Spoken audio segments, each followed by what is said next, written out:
وہ سیدھا لباس ایک تھیلی گلے میں ڈالے، پورے سراپا خدیب روایت کا پاسدار شخص لگتے تھے. لہذا وہ انہوں نے عربی میں بھی لکھا، اردو میں بھی لکھا، لیکن غالب کے حوالے سے کرناٹک میں اگر بات کریں انفرادی طور پر تو یعقوب بیگانہ کو اولیت حاصل ہے اور انفرادیت حاصل ہے، کیونکہ انہوں نے فکریات غالب نام کی ایک کتاب لکھی اور وہ کتاب کی خصوصیت یہ ہے کہ غالب کے اشعار کا ترجمہ تشریح کی اور دوسرے شعراء کے اشعار کا موازنہ بھی کیا اور غالب کے فکر تک رسائی حاصل کرنے کی کوشش کی. اور اس کے علاوہ یہ کہ دوسرے شعراء کے اشعار اسی نوعیت کے اشعار کا موازنہ کرتے ہوئے غالب کا مقام متعین کرنے کی انہوں نے کوشش کی ہے. تو یہ ان تمہیدی باتوں کے بعد وہی پورا مضمون کے تعلق سے نچوڑ میں نے پیش کر دیا ہے. البتہ بہت کچھ اللہ غالب پر لکھا گیا ہے شروع سے ان کی زندگی سے لے کر اب تک. اس کے باوجود ایسا لگتا ہے کہ حق تو یہ ہے کہ حق ادا نہ ہو. کہ مرزا غالب کا کلام اس قدر بلیغ ہے کہ اس کا مطالعہ جس قاری نے جس زاویے سے کیا اس کو اسی قدر تشریح بخش مواد نصیب ہوا. اس کے باوجود ہم کہہ سکتے ہیں کہ نہ غالب کسی کے سمجھ میں آئے تھے اور نہ ہی ان کا کلام. ہر وہ مفکر دانشور یا وہ ماہر غالب ہی کیوں نہ ہو، اس نے اس بحر ذخار سے امکان بھر موتی نکالنے کی کوشش کی ہے. کسی کو اس کا مکمل علم نہیں ہو سکا کہ غالب کے اس چھوٹے سے دیوان میں کتنے پہلو پوشیدہ ہیں. کلام غالب کے شرح نگاروں میں ریاست کرناٹک کے محمد یعقوب بیگانہ بھی یقین. یعقوب بیگانہ کی جرأت رندانہ کی داد دینی چاہیے کہ انہوں نے اس فنکار پر قلم اٹھایا ہے جس کے دربار میں قدم رکھتے ہوئے کئی اساتذہ فن کے قدم لڑکھڑاتے ہیں. یعقوب بیگانہ ایک ایسی شخصیت کا نام ہے جنہوں نے زندگی کو ادب کے لیے وقف کر دیا، جبکہ اکثر اہل قلم ادب کو زندگی کا ذریعہ بناتے ہیں. وہ ایک مرجان شخص طبیعت کے مالک، سادہ لوگ اور بالکل کم سخن اور خاموش مزاج، حق و انصاف کے پیکر تھے. شعر و ادب کا مذاق آپ کی گھٹی میں کھول دیا گیا تھا، جن کے تعلق سے انور مینائی وغیرہ کی آراء یہاں پر شامل ہیں. مضمون میں انشاءاللہ وہ شامل ہو جائیں گی. تمہید میں نے وہ ساری باتیں کہہ دی ہیں. اس کے بعد اب یہاں پر راست میں اپنے موضوع کی طرف آتے ہوئے چند ہی باتیں کہنا چاہتا ہوں. فکریات غالب ایک ایسی کتاب ہے جس میں آپ نے غالب کے منتخب اشعار کی شرح کرنے کی کوشش کی ہے، لیکن جس انداز میں آپ نے اشعار غالب کا تجزیہ کیا ہے اس سے پتہ چلتا ہے کہ یہ صرف شرح نہیں بلکہ آپ نے مطالعہ غالب کا ایک نیا باب کھول رکھا ہے جس کے ذریعے غالب کا قاری ایک نئی دنیا کی سیر کرتا ہے. دیگر شاعرین نے کلام غالب کی بنسبت بیگانہ صاحب کی شرح کلام غالب کا انداز الگ ہے. دیگر شارحین کے یہاں ہم دیکھتے ہیں کہ عموماً ایک شعر کا انتخاب کیا جاتا ہے، پھر اس کے مرکزی خیال کی وضاحت کرنے کے بعد دوسرے شعر کا انتخاب کیا جاتا ہے اور اس کی تشریح کی جاتی ہے. لیکن بیگانہ صاحب نے اس روایتی انداز کو بالائے طاق رکھ کر پہلے کلام غالب سے کسی تصور، نظریے یا موضوع کا انتخاب کیا ہے، پھر اس سے متعلق اشعار کا انتخاب کر کے اس کا رشتہ اپنے منتخب موضوع سے جوڑنے کی کوشش کی ہے. بہت اچھا. بات یہیں پر ختم نہیں ہوتی. اکثر ایسا بھی ہوا ہے کہ اسی موضوع کے تحت کہے گئے دوسرے شعراء کے اشعار کو پیش کر کے دیگر شعراء کے ساتھ غالب کا تقابلی مطالعہ بھی پیش کیا ہے، جس کی وجہ سے غالب کا مقام متعین کرنے میں آسانیاں پیدا ہو جاتی ہیں. ابھی میر اور غالب کے اشعار میں پائی جانے والی کیفیت کو یہاں پر انہوں نے پیش کیا ہے. حوالے ہیں انشاءاللہ خان شاہ کے اشعار کا بھی حوالہ انہوں نے دیا گیا ہے. اسے صرف نظر کرتے ہوئے میں اپنی بات 2-4 صفحے ہیں، وقت کا لحاظ رکھنا چاہیے. آخری میں وہی بات میں دہراتا ہوں، یعقوب بیگانہ نے روایتی انداز میں غالب کے اشعار کی شرح نہیں لکھی ہے، بلکہ انہوں نے کلام غالب کو حالات حاضرہ کی اور دوسری بات حالات حاضرہ کی روشنی میں انہوں نے جانچنے کی کوشش کی ہے اور نتیجہ نکالنے کی بھی صحیح کی ہے. انہوں نے غالب کے ذہن تک رسائی حاصل کرنے، ان کے اشعار کی تہ تک پہنچنے، ان کے اندر چھپے مفہوم کو تلاشنے اور بین السطور معنی و مطلب کو کھوجنے اور بڑے آسان لہجے میں پیش کرنے کی کوشش کی ہے، جس میں ایک جہان معنی پوشیدہ ہے. اس شرح سے ایک طرف ہم غالب کے اشعار میں پائے جانے والے معنی و مفہوم کو سمجھ سکتے ہیں، تو دوسری طرف یعقوب بیگانہ کی علمیت، ذہانت اور صلاحیت سے بھی واقف ہو جاتے ہیں. وہ تیری خدا حافظ.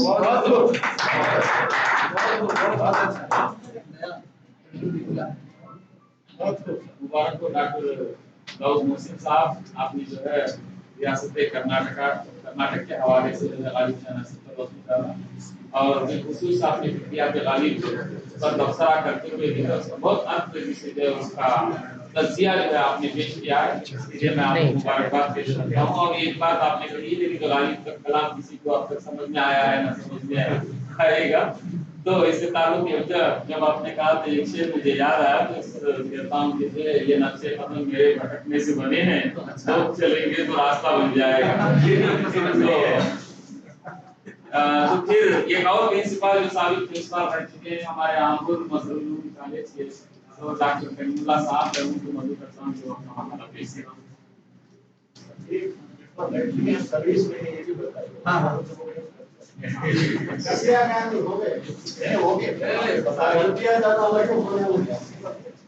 محمد صلی اللہ رسول کریم. صدر اجلاس، حاضرین اکرام، میرے مقالے کا عنوان ہے تمل ناڈو کے تعلیمی اداروں میں غالب شناسی. جب اردو کا نام لیا جاتا ہے تو سب سے پہلے غالب اور دوسرا اقبال کا نام لیا جاتا ہے. غالب کو پرائمری اسکولوں کے نصاب سے پڑھایا جاتا ہے. فوائد میں بتایا جاتا ہے کہ غالب کا خطاب نظم و نظام جنگ جبیر الملک اور ان کا لقب مرزا نوشا ہے. اس طرح غالب کا تعارف ہو جاتا ہے. طالب علموں کو غالب کے بارے میں جانکاری ضرور ہوتی ہے کہ غالب کو آم بہت پسند ہے اور غالب شراب پیتے تھے. رمضان میں بھی روزہ نہیں رکھتے تھے. استاد دوران تعلیم غالب کے لطیفے بھی بیان کرتے تھے. مثلاً غالب کو آم بہت پسند تھے اور ان کے دوست کو آم نہیں کھاتے تھے. اور اختصار کے طور پر میں بہت سی چیزیں چھوڑتا ہوں. اور بچپن میں یہ بھی طالب علمی کے زمانے میں یہ بھی بتایا جاتا ہے کہ غالب ظفر نے پوچھے کہ کتنے روزے رکھے تو انہوں نے برجستہ کہا کہ حضور ایک نہیں رکھا. یہ باتیں بچپن ہی سے بڑے دلچسپ ہوتے ہیں. اس طرح پرائمری اسکولوں سے یہ غالب شناسی ہو جاتی ہے. جب طالب علم تحتانی جماعت سے ثانوی جماعت میں قدم رکھتا ہے تو اسے غالب کے آسان غزل نصاب میں پڑھنے کا موقع ملتا ہے، کیونکہ غالب کی شاعری بغیر لغت کی مدد کے سمجھی نہیں جا سکتی، لیکن انہوں نے سب کی رعایت کرتے ہوئے آسان غزلیں بھی لکھی ہیں جو بآسانی اس کی تشریح سمجھ میں آ جاتی ہے. مثلاً غزلوں کے مطلع ابن مریم ہوا کرے کوئی، میرے دل کی دوا کرے کوئی انہیں غم نہیں آتی، کوئی سودہ نظر نہیں آتی. 10ویں جماعت کے جماعتوں سے غالب کے خطوط پڑھنے کا موقع ملتا ہے، جس میں بتایا جاتا ہے کہ غالب کے خطوط کی شاعری کے سمجھنا آسان ہے. کس طرح انہوں نے خطوط کو آسان بنا کر پیش کیا تاکہ مقتبلے کو مرید پہنچنے میں مشکل نہ ہو. لمبے چوڑے الفاظ سے اجتناب کیا اور مراسلے کو مکالمہ بنا دیا. اس زمانے میں خطوط میں اپنی علمیت کی جوہر دکھانے کے خطوط مشکل الفاظ کا استعمال کرتے تھے، لیکن غالب نے لطیف کے فقیر بننے کے بجائے اپنی ایک الگ راہ نکالی. خطوط میں ان کے لطیفے بھی بیان کیے جاتے کہ جب غالب کی شادی 13 برس میں ہوئی تو انہوں نے بتایا، انہوں نے خطوط میں لکھا کہ مجھے 13 برس کی عمر میں بیٹی لا دی گئی. یہ فکرے بھی ہنسی سے خالی نہیں ہوتا تھا. انہوں نے ایک تازیاتی خط میں حاتم البحر لکھا کہ چنا جانا صحیح ہونا جان صحیح، اور یہ مشورہ دیا کہ مصری کی مکھی بنو اور شہر کی مکھی نہ بنو. اس کی وضاحت اس زمانے میں اتنی آسان نہیں تھی جتنی کیا. انہوں نے اپنے لیے جو الگ راستہ اختیار کیا وہی ان کی انفرادیت تھی. روایت سے بغاوت کرنا غالب کے مزاج کا حصہ تھا. وہ خود کہتے ہیں کہ اور بھی دنیا میں سخن ورزی بہت اچھے، کہتے ہیں کہ غالب کا ہے انداز بیاں. غالب شناسی میں یہ بات بھی قابل ذکر ہے کہ تمل ناڈو کے اسکولوں اور کالجوں میں بلکہ یونیورسٹی کے طلباء اور طالبات کو جتنی معلومات غالب کے متعلق ہیں اتنی اپنے علاقائی شعراء و ادباء کے بارے میں نہیں ہیں. آپ کسی سے بھی پوچھیے غالب کی پیدائش کب اور کہاں ہوئی، ہر کوئی یہ بتا سکتا ہے. مرزا غالب کا مزار کہاں ہے تو یہ کہے گا کہ ہم دلی کے نظام الدین میں ان کے قبر کی زیارت کی ہے. لیکن اپنے علاقے کے شعرے کے خبر کی زیارت اور درکنار شعرا کون کون ہے یہ بھی پتہ نہیں، شاید پتہ نہیں۔ میری اس بات سے سب احباب متفق ہوں گے، اس میں کچھ مبالغہ نہیں ہے۔ حالانکہ یہاں پر بڑے بڑے چوٹی کے شعرا پائے گئے اور موجود ہیں، لیکن ان کی شناسائی بنسبت غالب اور شمال کی شعرا کی کمی ہے۔ راغب الحروف کو بھی نبی جماعت اور دوسری جماعت کی اردو نصابی کتابوں کی نظر ثانی کرنے کی ذمہ داری حکومت تمل ناڈو کی ٹیکسٹ بک سوسائٹی کی جانب سے دی گئی تھی، جس میں غالب کی غزلیں شامل نصاب ہیں اور غالب کو صرف بحیثیت شاعر ہی نہیں بلکہ ایک نظم نگار کے حیثیت سے بھی پڑھنے کا موقع دیا گیا ہے۔ اب رہی کالجوں کی نصاب کی بات، جہاں غالب کے بغیر اردو نصاب کا تصور نہیں کیا جا سکتا۔ راغب الحروف جب کالج میں زیر تعلیم تھا، اس وقت استاد محترم ڈاکٹر سید صفی اللہ صاحب مامون کی مرتب کردہ کتاب نصاب نو غالباً سن 1994 میں مرتب کی گئی تھی، پڑھائی جاتی تھی۔ آخر میں اس وقت غالب کے خطوط پڑھے۔ راغب الحروف کی ایم اے کی پڑھائی یونیورسٹی آف مدراس میں مکمل ہوئی تو اس وقت استاد محترم پروفیسر ڈاکٹر سید سجاد حسین صاحب نے یونیورسٹی آف مدراس اور ان کے نواح کے لیے نصابی کتاب نام سوغات ادب سن 2000 میں مرتب کی، جس میں آخر کو غالب کے 5 خط پڑھانے کا موقع ملا۔ یہ انتخابی خطوط تھا جس میں غالب کی خطوط نگاری کے خصوصیات اجاگر ہوتی تھی اور طالب علم اس سے محظوظ ہوتے تھے۔ جب راغب الحروف کو اپنے نگران اور استاد محترم پروفیسر فاتح حبیب محمد صاحب اور دوست ڈاکٹر محمد یاسر اور ڈاکٹر سعید الدین کے ساتھ مل کر نصابی کتاب فیضان ادب سن 2012 میں مرتب کرنے کا موقع ملا، غالب کے اخلاق و عادات کے عنوان سے ایک مضمون جو مولانا حالی نے یادگار غالب میں لکھا تھا شامل نصاب کیا گیا۔ غالب شناسی کے باب میں مولانا حالی نے یادگار غالب لکھ کر نہ صرف ان کے سوانحی حالات پر روشنی ڈالی جبکہ ان کے شعری محاسن کو بیان کر کے غالب کو اردو دنیا میں متعارف کرا دیا۔ اسی لیے کسی تنقید نگار نے کہا، اپنے ہم عصروں میں مومن بھی غالب کے ہم پلہ تھے، لیکن مومن کی یہ بدقسمتی تھی کہ انہوں نے حالی جیسا شاگرد نہیں ملا جو ان کے کلام کو اردو دنیا میں متعارف کر کے ان کے مرتبے کو بڑھاتا۔ اس کے بعد جب تروولر یونیورسٹی کے نصاب میں تبدیلی کی گئی تو مسئلہ ادب 2015 میں استاد محترم فاتح حبیب محمد صاحب کی سرپرستی میں راغب الحروف میں مرتب کیا۔ چونکہ ہمارے کالج کا نام مظہر العلوم ہے، اس مناسبت سے اس نصابی کتاب کو مظہر ادب کے نام سے موسوم کیا گیا۔ اس میں بھی غالب کا مضمون غالب کے اخلاق و عادات اور غزل دل ہی تو ہے نسم و خشت در سے پڑھنا آئی کیوں شامل نصاب ہے۔ غالب کی غزل پڑھنے اور پڑھانے میں خاص لطف حاصل ہوتا ہے، طالب علم بھی اس سے خوب محظوظ ہوتے ہیں۔ مظہر ادب کا دوسرا ایڈیشن 2022 میں کچھ اضافے اور تبدیل کے ساتھ شائع ہوا۔ اس میں تاریخ ادب اردو کے حصے میں غالب کے مختصر سوانحی حالات اور شعری خصوصیات پر روشنی ڈالی گئی۔ اس میں طالب علموں کو غالب کے کلام کے محاسن پڑھنے کا موقع ملتا ہے۔ لطف کی بات یہ ہے کہ شعر کا غالب کی شوخی و ظرافت کے نمونے دیکھنے کو ملتے ہیں، جس میں لاکھوں برس کی ہو رہے ہوں ایسی جنت کا کیا کرے کوئی، سائل نہ تم پیو نہ کسی کو پلا سکو، کیا بات ہے تمہارے شراب طہور کی۔ سن 2023 میں حکومت تمل ناڈو کی جانب سے عمومی نصاب بنانے کی ہدایت دی گئی تو راغب الحروف نے بنام نیا نصاب تروولر یونیورسٹی کی نصابی کتاب میں مرتب کی۔ اس میں بھی غالب کے اخلاق و عادات اور غزل غالب کو شامل کیا گیا۔ اس طرح کالج کے نصاب میں غالب شناسی بخوبی ہو رہی ہے۔ ریاست تمل ناڈو کی واحد یونیورسٹی جہاں ایم اے اردو کی تعلیم باقاعدگی کے ساتھ ہوتی ہے یونیورسٹی آف مدراس ہے۔ پوری ریاست میں ایم اے اردو کے تعلیم یافتہ یہیں سے فارغ ہو کر دیگر کالجوں میں خدمات انجام دے رہے ہیں، چاہے وہ باقاعدہ تعلیم ہو یا مراسلاتی، دونوں یونیورسٹی آف مدراس کے فارغین ہیں۔ یہاں ایم اے کے نصاب میں غالب کے مضامین اور غزلیں شامل ہیں، غالب کا خصوصی مطالعہ کیا جاتا ہے، غالب کے اشعار کو ازبر کرایا جاتا ہے۔ امتحانات کے پرچے بغیر غالب کے نہیں ہوا کرتے۔ پی ایچ ڈی کے داخلے کے لیے جب داخلی امتحان لیا جاتا ہے، اس میں بغیر سوال غالب کے پرچہ نہیں ہوتا۔ الغرض اس طرح غالب کو اردو کا اسکولوں سے یونیورسٹی کے نصاب تک پڑھایا جاتا ہے۔ غالب ہم سب کے لیے آئیڈیا ہیں جن کے بغیر اردو ادب کی تدریس مکمل نہیں ہو سکتی۔ اسی لیے کسی تنقید نگار نے کیا خوب کہا کہ غالب پیدا نہ ہوئے ہوتے تو حالی نہ ہوتے اور اقبال نہ ہوتے۔ یہاں پر یہ اشعار یاد آتے ہیں بقول شخص عجب آزاد و خود ایک فنکار تھا غالب، مزاج و فکر و فن کا ایک نیا معیار تھا غالب، اسے ہم یاد کرتے ہیں تو یہ دل یہ گنگناتا ہے، ہوئی مدت کے غالب مر گیا پر یاد آتا ہے۔ آج غالب کے انتقال پر تقریباً 150 سال بیت گئے، لیکن غالب کی شہرت میں کمی نہیں آئی۔ یہ بات یقین کے ساتھ کہی جا سکتی ہے کہ جب تک اردو باقی ہے غالب کا نام باقی رہے گا۔ شکریہ۔ بہت اچھا شکریہ ٹمیم صاحب. آپ کا عنوان رہا تمل ناڈو کے تعلیمی اداروں میں تعلیم کا ناصر. آپ دیکھ رہے ہیں بس ایک پروگرام میں آپ نے اپنے معاشرے میں بڑے 3-4 سے دکھایا ہے. تو ہم مبارکباد پیش کرتے ہوئے اب میں ڈاکٹر سعید الدین صاحب سے معاف کرتا ہوں کہ وہ اپنی مہارت السلام علیکم. آپ تو جو ہے بولنے میں ماہر ہیں. بولو مقالہ بول دے تو اچھا ہے. محمد صلی اللہ علیہ وسلم کریم اما بعد. صدر اجلاس، اساتذہ اکرام، میرے ہم نشین افراد، مقالہ نگارہ، معزز مہمان اعظام. میرے مقالے کا عنوان ہے اصغر ویلوری کی رباعیات میں موضوعات غالب کی عکاسی. نجم الدولہ دبیر الملک نظام جنگ مرزا اسد اللہ خان غالب کی شاعری سے متاثر ہو کر جن ادیبوں اور قلمکاروں نے طب آزمائی کی، نیز غالب کے خیالات سے متاثر ہو کر انہی خیالات کو اپنے انداز میں پیش کرنے کی کوشش کی.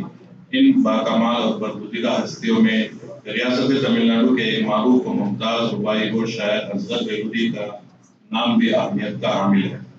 اصغر ویلوری نے اپنی رباعیات کے ذریعے جو ادبی خدمات انجام دی وہ آب زر سے لکھے جانے کے قابل ہے.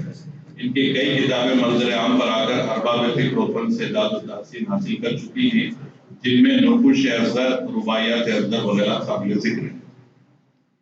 اصغر ویلوری کی رباعیات کا بغور مطالعہ کیا جائے تو پتہ چلتا ہے کہ تقریباً ان سبھی موضوعات پر اصغر نے اپنی رباعیوں میں اظہار خیال کیا جس کو غالب نے اپنی شاعری میں پیش کیا. غالب گرچہ باقاعدہ صوفی شاعر نہ تھے، نہ ہی تصوف سے انہیں دلچسپی تھی، لیکن پھر بھی ان کی شاعری میں بعض مقامات پر تصوف کے عناصر ملتے ہیں. تصوف کے موضوع پر غالب کہتے ہیں، میں بجائے 4 مصرے کے صرف ایک مصرے سے اکتفا کر لوں گا. عقل مندوں کو اشارہ کرتی جبکہ تجھ بن نہیں کوئی موجود غالب کا شعر ہے. اسی خیال کو لے کر اصغر ویلوری کا اظہار بیان ملاحظہ ہوں. پنہا ہے گلو خار میں قدرت تیری، وحدت تیری، حکمت تیری، عظمت تیری، دیدار سے قاصر ہیں یہ آنکھیں ورنہ ہر شکل میں موجود ہے صورت تیری. تصوف کا موضوع کلاسیکی اردو شاعری کا اہم موضوع رہا ہے. غالب نے مسائل تصوف بیان کرتے ہوئے اس بات کا اعتراف کیا، یہ مسائل تصوف یہ تیرا بیان غالب. اس موضوع پر اصغر ویلوری نے لکھا ہے، مندر میں پجاری کا بھرم دیکھ لیا، کیا چیز ہے ملا کا حرم دیکھ لیا، اب دے نہیں سکتا کوئی دھوکہ مجھ کو، جلوہ ہے کہاں تیرا صنم دیکھ لیا. مشکل الفاظ اور تراکیب کے ساتھ غالب کے ہاں آسان انداز بیان میں موجود ہے. شعر عرض ہے میں نے مانا کہ کچھ نہیں غالب، مفت ہاتھ آئے تو برا کیا ہے. اس موضوع پر اصغر ویلوری کہتے ہیں، غم اپنا سناؤں تو شکایت ہوگی، انگلی بھی اٹھاؤں تو بغاوت ہوگی، کچھ اور نہیں چاہیے مالک مجھ کو، بس ایک نظر ڈال عنایت ہوگی. کسی بھی فنکار یا شاعر کا فن اس کی ذات، شخصیت اور سماج سے بالا تر ہو کر نشوونما نہیں پاتا. اگر دیوان غالب کا بغور مطالعہ کرے اور غالب کے دور کے حالات کا جائزہ لے تو اس دور میں دلی میں افراتفری، سیاسی گہما گہمی کا جتنا اثر غالب کی ذاتی زندگی پر پڑا، ان سارے حالات کو غالب نے اپنے اشعار میں سمویا ہے. غالب کی زندگی پر مرتب ہونے والے ان حالات پر اصغر ویلوری اس طرح تبصرہ کرتے ہیں، مجبور ہیں، مظلوم ہیں، محکوم ہیں ہم، حق جس پہ ہے اس حق سے بھی محروم ہیں ہم، مر کے بھی ہیں اسلاف ہمارے زندہ، افسوس ہے جیتے ہوئے مرحوم ہیں ہم. جس پرآشوب دور میں غالب نے پرورش پائی اس میں انہوں نے مسلمانوں کی ایک عظیم سلطنت کو برباد ہوتے ہوئے اور باہر سے آئی ہوئی ایک انگریز قوم کو ملک کی اقتدار پر چھاتے ہوئے دیکھا. اصغر ویلوری کی ذاتی زندگی پر عمیق نظر ڈالیں تو معلوم ہوتا ہے کہ ان کی پیدائش گرچہ شہر ویلور میں ہوئی، تاہم ملازمت اور گھریلو مسائل کی وجہ سے انہیں بھی اپنا شہر عزیز چھوڑنا پڑا. انہیں اپنے وطن سے کتنا پیار ہے اور اس کو کس انداز میں پیش کرتے ہیں ملاحظہ ہوں.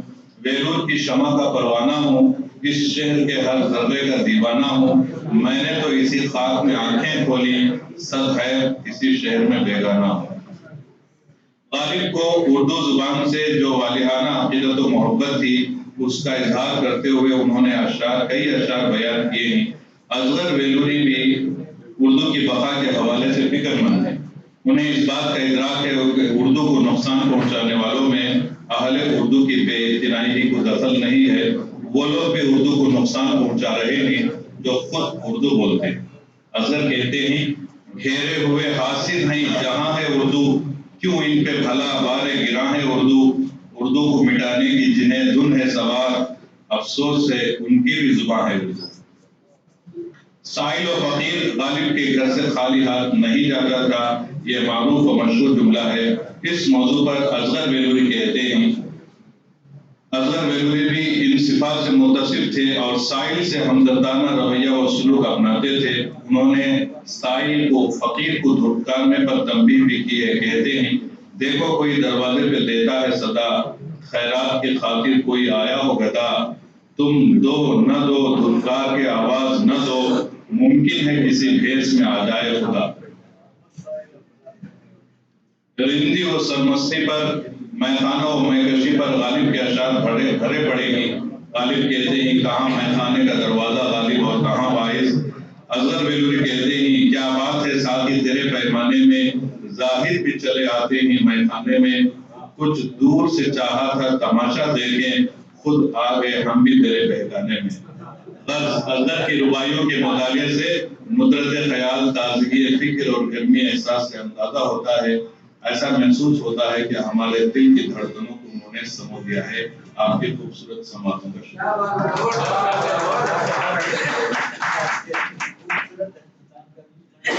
کہا جاتا ہے کہ ہر انسان کے اندر جو ہے آدھا شاعر تو ضرور ہے، ورنہ وہ شعر پر داد نہیں کرتے۔ تو ایسا محسوس ہوتا ہے کہ مقالہ پڑھنے کے بعد کہ ہر حدیث میں جو ہے ہر شاعر میں غالب بھی جو ہے موجود ہے۔ تو اگر بیلوری کی رباعیات میں جو ہے آپ نے غالب کو ڈھونڈنے کی کوشش کی ہے اور کامیاب کوشش کی ہے، میں مبارکباد پیش کرتا ہوں۔ اور اس کے بعد میں جناب نور اللہ صاحب، ڈاکٹر نور اللہ صاحب جو قلم ڈگری کالج میں اپنے تدریسی خدمات جو ہے انجام دے رہے ہیں۔ صدر نشست، عظیم مقام نگار حضرات اور سامعین، السلام علیکم۔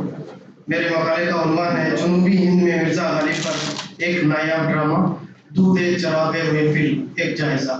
وقت بہت کم ہے، اس کی وجہ سے آخر کے ایک آدھ پیراگراف پڑھ کے میں اپنی بات ختم کر دینا چاہتا ہوں۔ یہ پروفیسر رفیہ سلطانہ حیدرآباد کے اس جامعہ عثمانیہ کی پروفیسر رہی ہیں، ان کا ایک مشہور ڈرامہ ہے دودھ چراغ محفل کے نام سے۔ اس میں پروفیسر رفیہ سلطانہ نے اپنے ڈرامے میں موقع و محل کے مناسبت سے مرزا غالب کے اشعار، غزلیں اور رباعیوں کا خوب استعمال کرتے ہوئے مرزا غالب کی زندگی اور ان کی شاعری اور ان کے فن پر مبنی اس ڈرامے کو 3 ایکٹ پر مشتمل ڈرامہ شائع کیے ہیں جو بہت مشہور تھا۔ غالب صدی کی جو تقریبات ہوئی تھی اس وقت اس ڈرامے کو شائع کیا گیا اور بہت لوگوں نے اس کو پڑھا اور سراہا گیا۔ بس اپنی بات کو یہیں ختم کرتا ہوں۔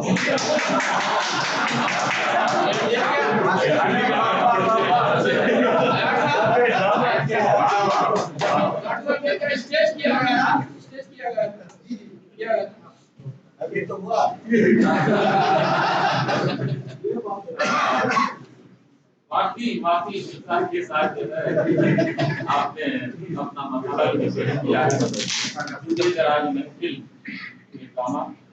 تو میں آخری مقالہ نگار جناب طاہر صاحب سے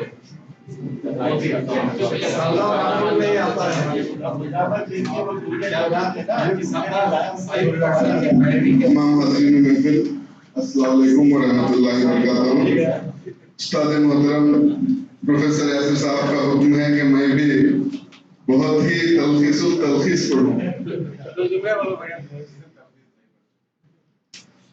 میرے مقالے کا عنوان ہے سلیمان اطہر جاوید کی غالب شناسی۔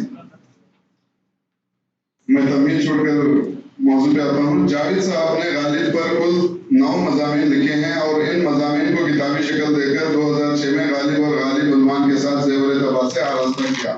اس کتاب کا پیش لفظ جاوید صاحب نے لکھا ہے جس میں اس بات کا اعتراف کیا گیا ہے کہ میں اس بات کا دعویٰ نہیں کرتا کہ میں نے غالب پر کچھ نیا لکھا ہے، غالب پر بہت کچھ لکھا جا چکا ہے، لکھا جا رہا ہے اور لکھا جاتا رہے گا۔ غالب پر لکھنے والوں کو ایسا کوئی دعویٰ نہیں کرنا چاہیے کہ وہ کوئی نئی بات لکھ رہے ہیں، نیا نکتہ پیش کر رہے ہیں۔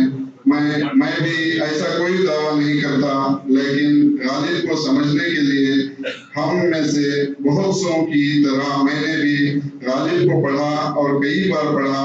کبھی کبھی تھوڑی بہت نئی باتیں ذہن میں آئی، فکر کے نئے دریچے واہ ہوئے ہیں اور کچھ غالب کی شخصیت، فکر اور فن پر نئے زاویوں سے غور کرنے کا موقع ملا۔ غالب اور غالب صفحہ نمبر 7۔ شکریہ۔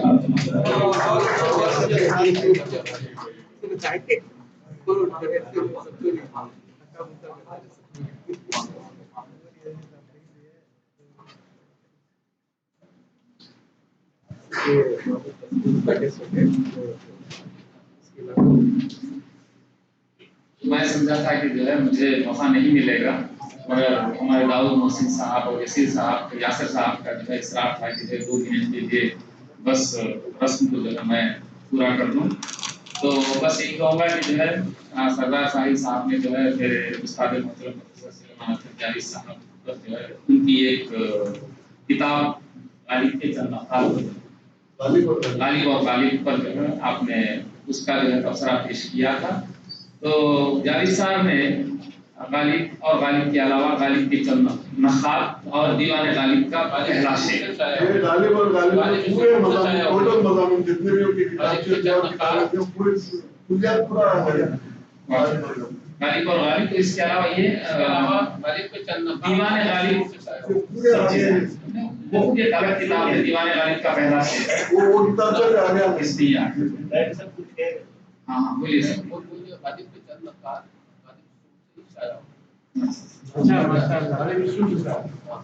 اچھا انسٹیٹیوٹ سے شاعر، تو اس طرح جاوید صاحب کا جو ہے انہوں نے تذکرہ کیا ہے۔ تو جاوید صاحب کا ایک شعر جو ہے بہت معنی خیز ہے کہ جو ہے ان کی شخصیت کو پوری طرح سے جو ہے وہ درشاتا ہے۔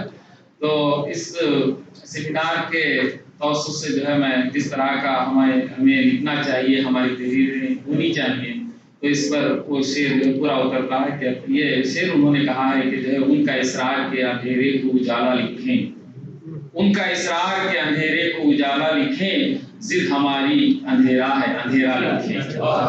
تو بس اس صدارتی کلمات میں یہ کہوں گا کہ جو ہے جتنے بھی مقالہ نگاران نے اپنے مقالے پیش کیے ہیں، اس کا جو موضوع ہے جنوبی ہند میں غالب شناسی، تو بھرپور انصاف کرنے کی جو ہے ہر ایک نے اپنی اپنی کوشش کی ہے، تو اچھی کوشش کی ہے۔ تو میں تمام مقالہ نگاران کو جو ہے مبارکباد پیش کرتا ہوں۔ اور نور اللہ نے جو ہے جو دودھ چراغ محفل کا پر انہوں نے ایک دم مختصر 2 منٹ کے لیے آ کر یہاں پر بیٹھ گئے تھے، تو اب وہی کیفیت جو ہے ہم پر طاری ہونے والی ہے۔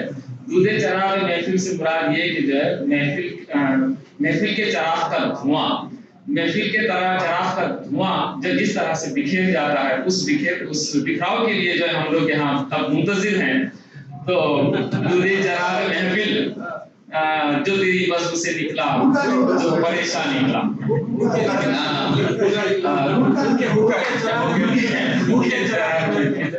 تو اسی طرح سے جو ہم جو ہے دودھ چراغ محفل ہونے والے ہیں۔ تو انہی چند کلمات کے ساتھ اپنی بات کو ختم کرتا ہوں۔ شکریہ۔ میں تمام مقالہ نگار حضرات کا ہمارے ادارے کی جانب سے، غالب انسٹیٹیوٹ کی جانب سے شکریہ ادا کرتا ہوں، اور انشاءاللہ زہرانے کا وقت ہو گیا ہے، سیمینار ہال میں انتظام کر دیا گیا ہے۔ تمام سے درخواست ہے کہ ہمارے ساتھ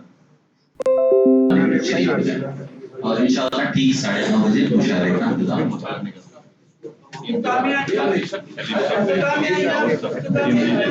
اور تمام مقالہ نگار حضرات سے گزارش ہے کہ اگر آپ کے مقالے ٹائپ شدہ ہیں تو ہمیں ای میل کے ذریعے بھیج دیں یا واٹس ایپ کے ذریعے، کیونکہ غالب انسٹیٹیوٹ کی جانب سے کتابی شکل میں بہت جلد منظر عام پر آ جائے گی۔ شکریہ۔